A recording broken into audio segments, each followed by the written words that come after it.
Wood glue. We've chosen this 502 Everbuild wood glue because it's really, really good quality and we use it in the workshop here. To use the glue, you obviously open it up and squeeze it until the glue comes out. You have to shake the glue down, it's quite hard to get out. So let's just try and do that. Okay, so I've just got a little bit of wood glue coming out here.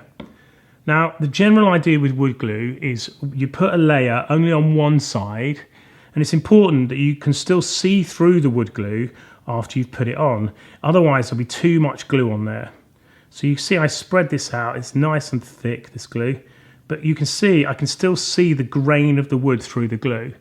Now you don't want to put too little on, too much is better than too little, but you don't want to put too much on either or you'll spend forever cleaning up the glue. Wood glue like this cleans up with just water and a cloth. So if you have to hand a glue bucket with a cloth in it that you can squeeze out, you just want a really kind of very slightly damp cloth, and when the glue squeezes out, you can use that for doing cleanup.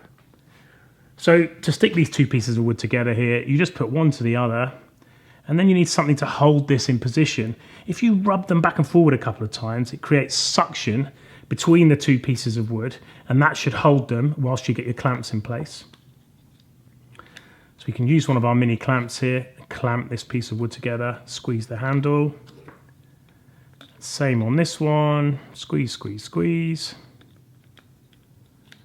Squeeze it together and then clean up the glue that's squidged out on the edges. Now the initial set on this glue is about 10 minutes. But I would always leave it for at least an hour. And if it's something really important, then just leave it overnight and come back to it the next day.